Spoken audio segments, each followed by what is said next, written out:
This is 9 Players Cast.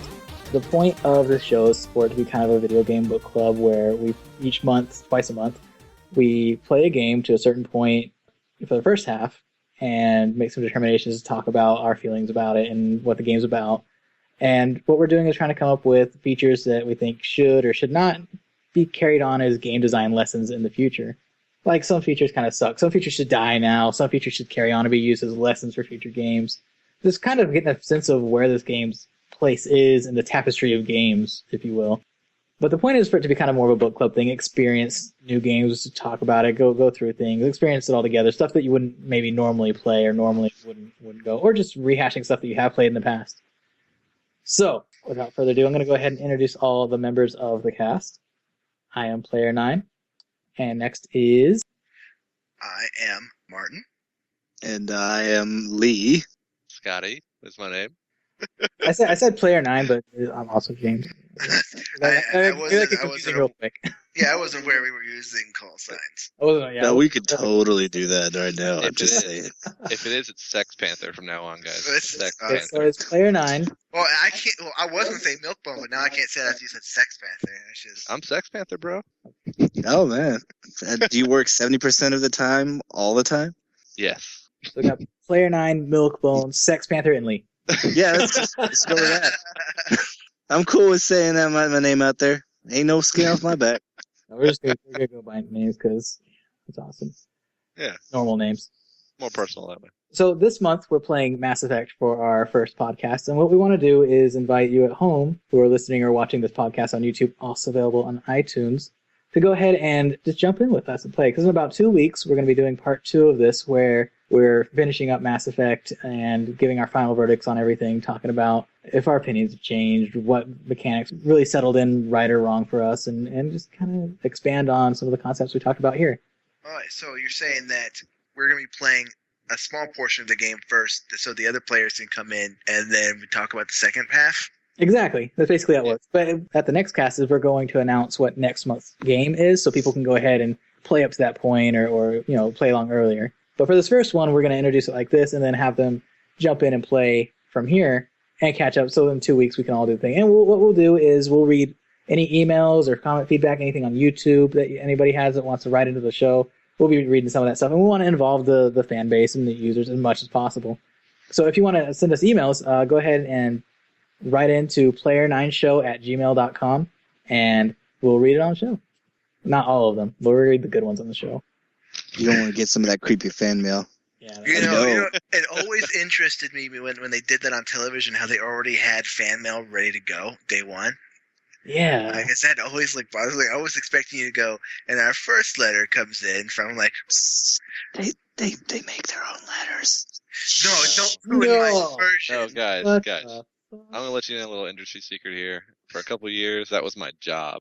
Is a show would start, and I would write just copious amounts of just fake fan mail, send it in, make them feel real good about themselves on the first day, just kick things off real smoothly. That's what I was trying to do, just my job for a while. Nice. Are you saying right now that you're our first fan mail? Do you have something for us right now? Oh, you know what? Actually, I guess I could now, right? real talk. Real talk. I was totally I had several people lined up to stage fan mail to send into the show for this episode, and I forgot to do it. That doesn't surprise me on both counts. On both counts, that I planned something slightly underhanded and then forgot to do it. Yeah. I'd be a money record if I only remembered. All So right, should we do a spiritual sponsor, by the way, guys? Like Continue Show, shout out to Continue Show. Continue Show does spiritual sponsor to Monster. They're not actually sponsored by Monster, but they just say it in case Monster wants to reverse endorse them later on. I have a pretty important endorsement. Go for it. Sonic drive-in. They just came out with a chili cheese pretzel dog, and it's the most amazing thing ever. So I think we're doing it backwards. We're saying they recommend us. yeah, That's the good part. You should Sponsored by Sonic Drive-Thru. it's on my Upper- drive-thru. You should More totally- pretzel dogs. should totally do a shout out to Upper Memory Block. Shout out The Memory Block. Absolutely. Upper Memory Block. Actually, I love Great these show. guys. We should shout out So- to Insight too, because that's important to me. We're not doing Let's just So that's welcome to our new show, Shout Out General. that. All right, so let's get on to Mass Effect. So, what's everybody's history of Mass Effect so far, Martin? Okay. I was completely uninterested in the Mass Effect series for a long time. I bought it. I rented it when I was a GameStop employee. Didn't get too far in it. Kind of put it away. Or I gave it back and kind of forgot about it. And then one night, when I was a bit lonely and bored, I realized I didn't have any sci-fi RPGs, and the only one available to me was Mass Effect. So I picked it up and played it, and again, I put it down about halfway through. I just couldn't get into it, and it took another 2-3 years for Lee over here to sit me down and say, "Okay, we're gonna play 1 and 2, and we're just gonna get through it." And after I got past the like, there was, I can't remember where, but there was a part where I got over like this hump.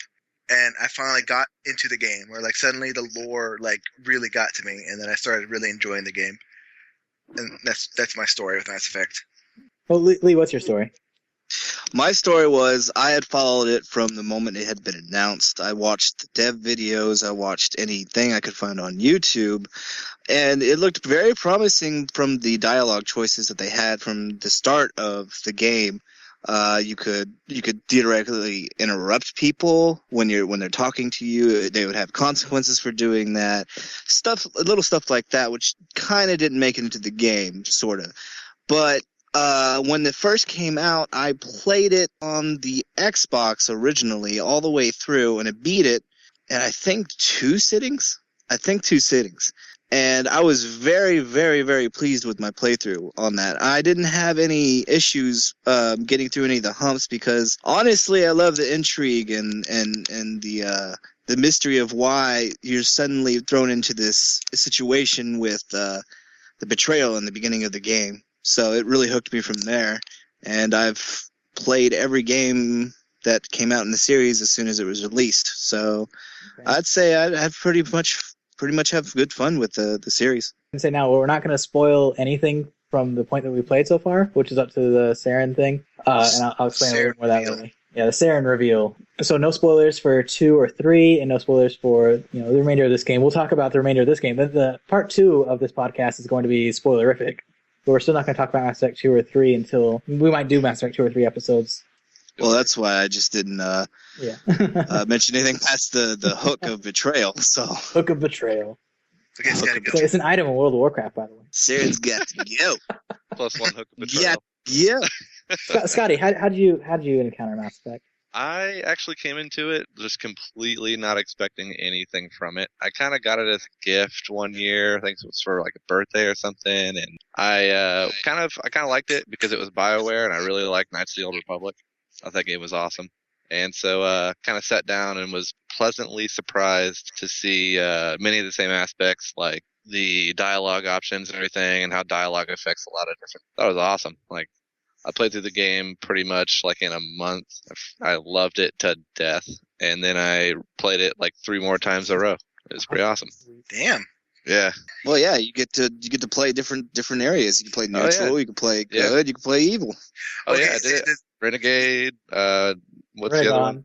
I never. Paragon. Yeah. Renegon. The thing Renegon. is, it's interesting that you brought up the multiple playthrough things because Lee bugged the hell out of me to do multiple playthroughs. But personally, I was so attached to my character that I didn't want to like have other playthroughs bleed into my memory of the experience as I went through Mass Effect 1 and 2 and 3. So I'm only just now starting another playthrough, and I'm being a complete renegade this time. A douche, my first renegade play, yeah. Like, I didn't know whether or not we could say douchebag. Okay, we're gonna move on, and we're gonna. We have set the bar. He set the bar. He set the bar at douchebag. It's try not to go there. So I encountered this game. I actually played the original demo for Mass Effect. That's how I first played it. I think it was on Steam or something. Oh, does everyone remember demos? Yeah, demos. Holy shit. Demos were fun. Wait, explain demo to me one more time.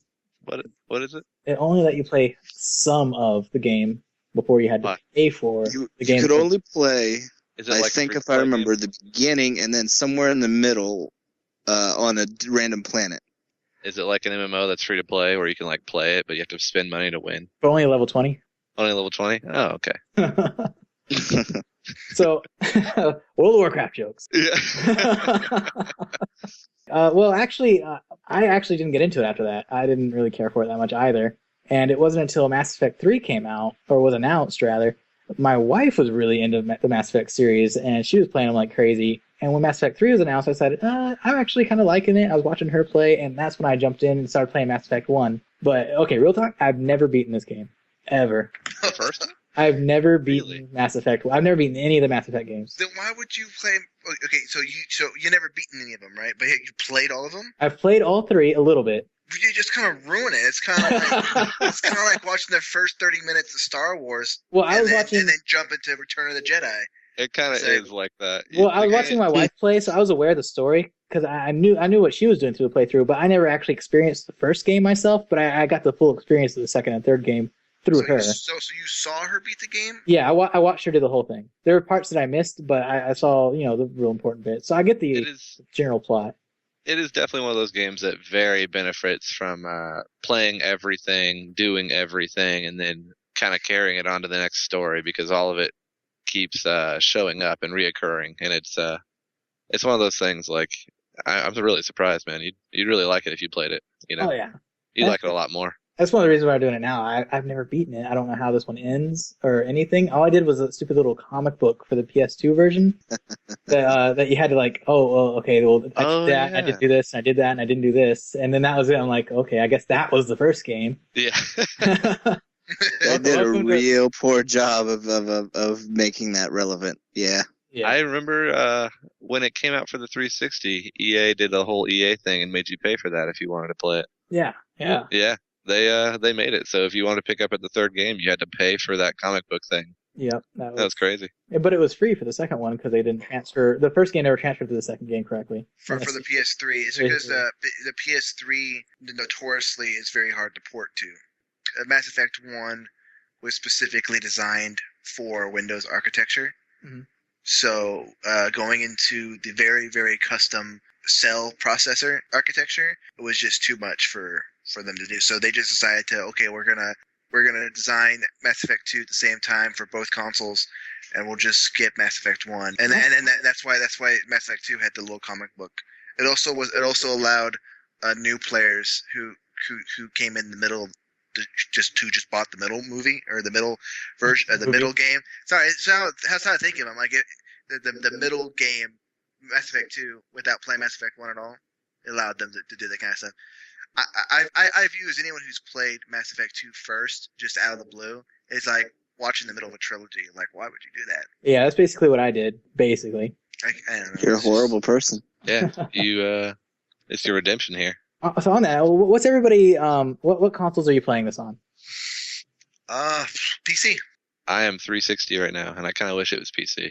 I just got the trilogy set for. I actually bought it for PS3, but the GameStop guy gave me the 360 version, and I didn't notice. And the GameStop. Wow. Yeah. That's pretty bad on your part. To be honest, you probably lucked out by forcing you to go at 360 because the 360 version is probably better. I have some frame rate issues, honestly, but we'll get to that. But apparently it's better with a Kinect, which I do not have. Wait, Oh, no, the Mass third Effect. game? Wait. Does Mass Effect? The third wait, did they? Yeah, the third game had Mass Effect. I mean, the third game had Kinect. The third game was Not Mass Effect. The second game, I don't know what that was. Mostly Star Wars. First game, Mass Effect. What I was trying to second get out of game, my mouth blank, was blank. I'm pretty sure they didn't go back and remake Mass Effect. No, 1 for Kinect no, controllers. they didn't. That whole tagline is really only applying to the third Mass Effect. I'm so mad about that, by the way, because they could easily have just put a headset on. Because Rainbow Six games and the Xbox One had voice commands. God, I And then love the Rainbow Six games. And then Wait. Mass Effect 3 wants to make Kinect like some sort of grand design of voice commands. Wait, hold on. Xbox One or Xbox like Xbox, 1 and 1? Xbox Like huge. Xbox. Yeah, brick Xbox style. huge. Yeah, Xbox huge, man. You could use a headset on Rainbow Six. You know, I'm That's still how confused about that. asinine it was. Yeah. Yeah. Yeah, But we're getting ahead of ourselves. We'll talk about Mass Effect 3. Okay, so let's talk about where we all played up to the point. So for this playthrough, we all played up to the first chapter where Saren is revealed. You have to prove that Saren is the traitor.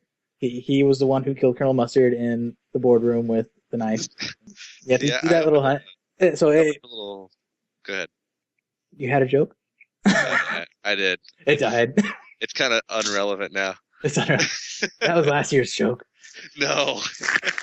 So we played up until the first, where you first have the ability to, you're on the Normandy. The Normandy's finally yours, and you're able to select whatever mission. The whole universe is in front of you, and that's where we stopped. So if you're listening to this podcast and you haven't played Mass Effect yet, stop there. Or actually, don't stop there. Keep playing, because next time we're gonna be talking about the rest of it. So play anyway. That's where we stopped. I stopped at the reveal, like straight up. I didn't get to the mission select area. Okay, you didn't get to Normandy. Okay, well that was like a 30-second difference. Well, no, because I do remember you had to go through the whole tram thing and stop the bomb, and then the protein device takes over you and stuff like that. Oh, you just went up to the initial reveal at Saren when he shot the dude. Oh, on Eden Prime. Okay, so that's pretty early. So the rest of us all went all the way up to when you actually prove that Saren did that. Yeah. Because right now, all you have to go on, right, is the word of this scared-looking worker guy who's like, "Oh my fucking god!" See, the thing is that when you say prove, like I keep thinking that you're going up to the council and proving. Yeah, exactly. Yeah, you are. Yeah. Wow. The So only you mean that proof that you have is the spoken testimony of a scared dock worker who was asleep. So you have to, You know, like, you have to do better than that, because they're like, "What the fuck is this? What are you bringing?" yeah. This is the High Council. This ain't no little kid shit. Do you want to be a Spectre? Yeah. we are talking about the story right now, right? Yes. So it's Yes, okay. yes. I found it very interesting that very early on, like in the game, like you solidly prove that he is a traitor, and so like I want to say 1/4 through the game, Saren is like exposed to the council, and that was interesting. Yeah. Yeah, I like that. And so because because that was annoying me. Like, I know he's a bad guy. Why is everyone not believing me? And see, that's what one of the things that further solidifies your companionship with Garrus is because as soon as you walk in the Citadel, he's like, "Hey man, I don't like him, dude. He's guilty." And you're like, "Oh my god, you're the only fucking guy who believes me." Didn't Rex believe him in the beginning? Huh? I think Rex believed him in the beginning, didn't he? No, Rex was only there to he's there to kill the Shadow Broker guy. Yeah, I know. He was there to but kill it's like, Fitz. He was hired by the Shadow Broker. Yeah. Oh yeah, that's right, to kill Fitz. So it's like That's right. I just played this today, and I still don't exactly know how Rex is like connected to you. How you got swept in there? Well, So- pretty much what happens is Rex is a mercenary, right? Uh-huh. And he gets hired by the Shadow Broker to kill this guy who is wronging the Shadow Broker, and he needs him dead. So Rex comes there. Oh, I'm not trying to spoilerific. You guys are Anyway, Oh no, we spoiled it for him because he didn't catch up. spoilers. anyway, his whole thing behind it is you end up going after the same guy, sorta. And so his whole thing is the enemy of my enemy is my friend, and he just kind of tags along with you. Yeah. Right. Yes. Based on one of 3 different responses, all of which lead to Rex joining your side. Which I'm glad, because he's awesome. He is awesome. He's So, yeah. awesome in ways I wish I could talk about. Shepard. So when you're Shepard, so happy to see you. one thing I want to talk about the story is the presentation. Really early on, you're given the option when you're creating your character, you have to pick your backstory right off the bat, which is like the sole survivor, the war hero, the Ruthless. the ruthless, or Yeah. and then there's a spaceborne colonist or earthborn combo, and those determine a few different things about your character early on. What do you guys think about that? I love that. I think it's really cool. It gives you a very personalized tie into the game as when you first start in, like how they're reading off your backstory and everything. I really liked it. It kind of gave you it kind of makes you feel more immersed into the game because you're playing it and you're like, wow, this is like everything, it's everything I chose. And look, there's my freaking there's my guy right there looking out the window. Like, oh my god, this is awesome. Like, love it. Yeah, the thing is I'm kind of taking the opposite stance of it. I have more of an objectivist stance on it, and which is really hard for me to immerse myself into video games because of it. But I took the time to select all those attributes and traits, but all I really get out of it is some random reference to it in various conversations that are far and few between. Now, I personally didn't notice a difference, but if I'm wrong, please tell me I'm wrong. But I really felt no real difference. Like, it really didn't matter. Like, why put that in the game if it doesn't really affect me? Now, see, that's where you're wrong, because spaced in between those two conversations, no matter what you picked, there's always going to be a side quest about it. For example, if you had the Sole Survivor, I think, you had a comrade who was in another post, I think, if I'm remembering this correctly, who sees you on the Citadel, and he goes over the situation, what happened, and why he wasn't there, and how he wished he was there to help Shepard. If you had the what was the other one? Earthborn, is that what you're thinking of? Yeah. Earthborn. You had I think it was either it's a gang. Something to relate to it was something to relate to a gang, and then the ruthless one was someone comes up to you. I think you can have an option to kill him or something. So each option opens up different side quests. Right. Yes. Okay. But I think what Ariam's saying is that it doesn't really have a longer lasting impact. But what Scotty's saying is it's kind of it's part of the universe building, right? It's kind of it's to help you get into the setting, help you get an idea of who you are, even though it doesn't really impact anything. And different players are going to appreciate that or even respond to that in different ways. Players like Ariam don't really need that or don't care about that or don't see that as part of the game. Or players like Scotty or more like. Don't get me wrong. I'm all for immersion and I'm all for getting more backstory into my character and stuff like that. I mean, I love those games like KOTOR and Dragon Age did those very, very well. But I just feel like in Mass Effect, it was almost a very minimal effect. Actually, KOTOR didn't have any backstory things going on. Oh yeah, I don't think it did. No, the character class you chose at the beginning. The character class is different. I'm talking about backstory. Yeah, we're talking about the flair. Dragon's Age did have that. But you're also forgetting that also for people like that played this game, they're also coming from things like Oblivion and stuff like that. And to come from Oblivion to Mass Effect's character creation, Mass Effect's character creation seems a million times better in terms of backstory and actual character creation. Even if you're still called Shepard, you still feel like this is an entirely different character from any other place that you have in Oblivion, where everyone looks the same, has the same backstory. All you have is your imagination, your star sign, and the class that you got. You're still a prisoner. You're still that person who escaped from the cell. And one thing I really liked about it too is going along with what you're saying in comparison to like Oblivion, is in this game it actually gives you proof that Shepard did in fact exist before you even started playing the game. Or like if you play Oblivion, you're just a prisoner. Yeah, and is that who classic? knows? Those are some very good points. I never really thought of it that way. It's like, yeah, who knows how you got there? I mean, who are you? But I mean, even when you're presented with that question in Oblivion, and the king just straight up says, "Who cares how you got here? The fact is you're here." Exactly. Come with us on an adventure.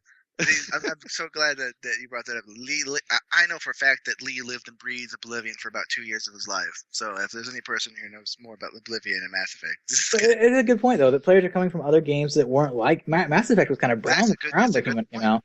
Yeah, it was. Oh yeah. So I think one of the things I really liked about the way the story was presented was, along with that little tidbit, I felt like things were being introduced to me through subtext, really, like elevator conversations, or they'll be talking about the Krogans before you saw the first Krogan. You heard about Krogans like 5 or 6 times, and then finally you meet one, like, oh, I already know what you're all about. Yeah, good. I'm so glad you brought up the elevator conversations because I loved those.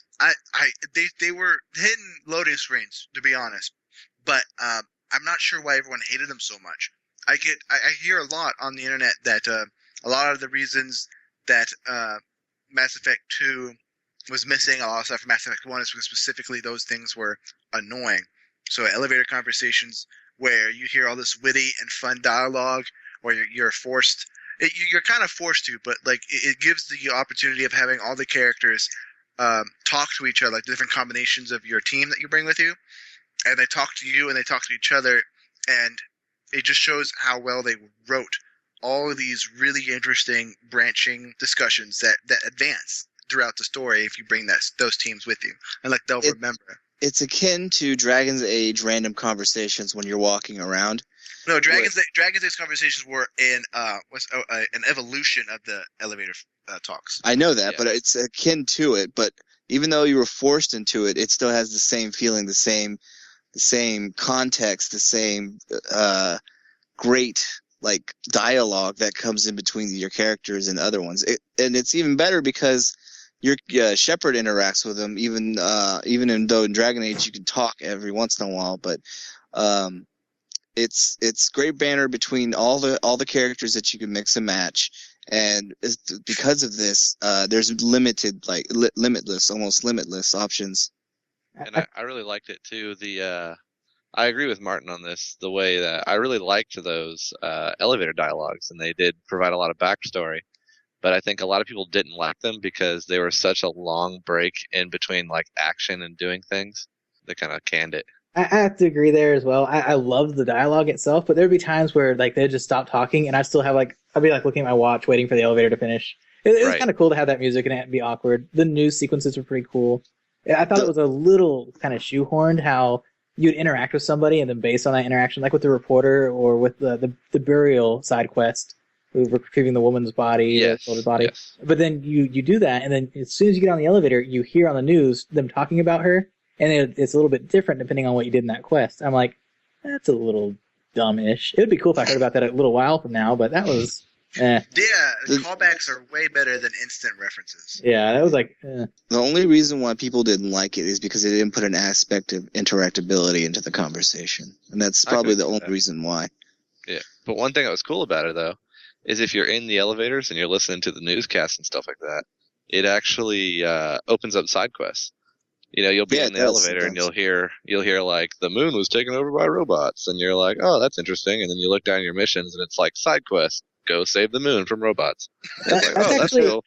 That's a really good segue to my next point that I wanted to bring up, actually. The way the game progresses. So a lot of games progress from point to point. Okay, you talk to this quest giver, now go to that quest giver and talk to him. A lot of RPGs do that, and it's okay. It's the formula, but Mass Effect doesn't do that. Mass Effect always seems to drop you in an area, then you find quests on your own almost out of curiosity, and then go to the next, it like leads you to the next area, not the next quest giver, until you just get bored and find your next quest. Exactly. Do you guys feel like that's the case? Oh yeah, totally. Like especially when you're kind of walking around on the Citadel and you're just kind of lost, and then you hear like people arguing, and you walk over to see, you know, what are they arguing about, and it kind of leads into another quest, which I thought was kind of cool because it wasn't just like some dude with an exclamation point over his head. It was like you kind of had to pay attention a little bit and look and be like, oh, hey, those guys are about to fight each other. What the hell? And go check it out. Like one of my favorite things, one of the favorite things that is a good example of that was the discussion between what's the elephant-looking dude? What's his race called? Oh, I know. Elcor. Yeah. Elcor, right? Elcor, yeah. And the mole man, what's his name? What's his race? Volus. Yeah. It's the first time you actually meet an Elcor and a Volus, and they're in some sort of argument, and you're hearing them, and it actually becomes you actually become an arbiter between these two people who are fighting, and it becomes like this big. It's like this. It's not even a. It's a side quest of a side quest where you kind of as you progress through the game, you help these guys get over their political differences, and I thought that was really cool. I think it's cool too. I just want to go on a little tangent and say that the Elcor are awesome. Like I love the way they talk. They're awesome. That whole statement. Would you go see their Hamlet? I would. Their Hamlet place? I would. God. It would take. It's like what was it? Yeah, it was 3 days. Awesome. Yeah.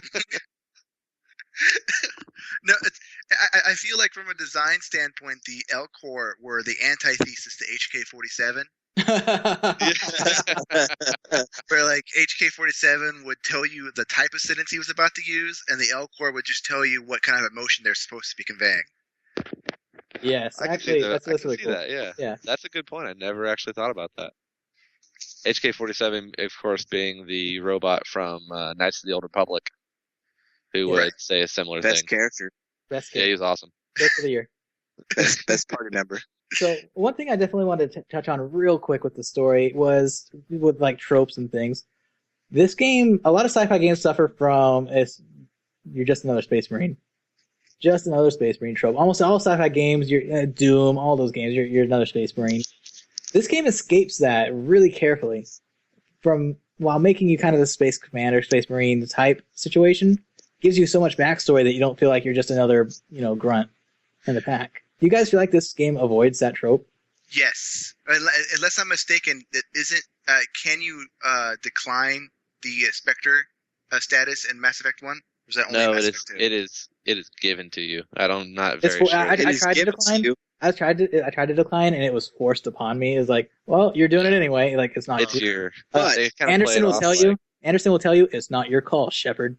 And Yeah, I'm like, exactly. oh, well, shit.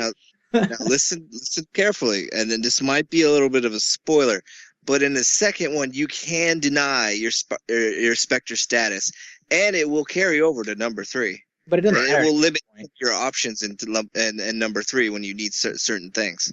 Okay, so but in Mass Effect 1, how do you escape the just another Space Marine trope? Because I don't remember it very well. you go from being a member of the Alliance military, which is the humans, to being accepted as a Spectre, which is like all alien races. You're Interspecies commandos. But Yeah, at pretty much. that point, you're still a Space Marine soldier, though. I think Yeah, what really sets that's it your apart core. is that you don't feel like another Space Marine like you wouldn't do. What you feel like is you're Shepard. You know why? This character. Because you're investigating. You're not just killing things. You're Right. investigating what's behind what you're doing and what's going on it's political intrigue most of the time. It really is. Yeah, I that's can see good. that. Yeah, that's Yeah, good really point. good. So and I think this game does avoid that trope very carefully, and I think very deliberately. They didn't want yeah. Shepard to feel like another grunt. They definitely didn't want to. I don't think they wanted him to go like the whole way of like, like Poking Master G with for massive, Yeah. massive shoulder pads. Yeah, exactly.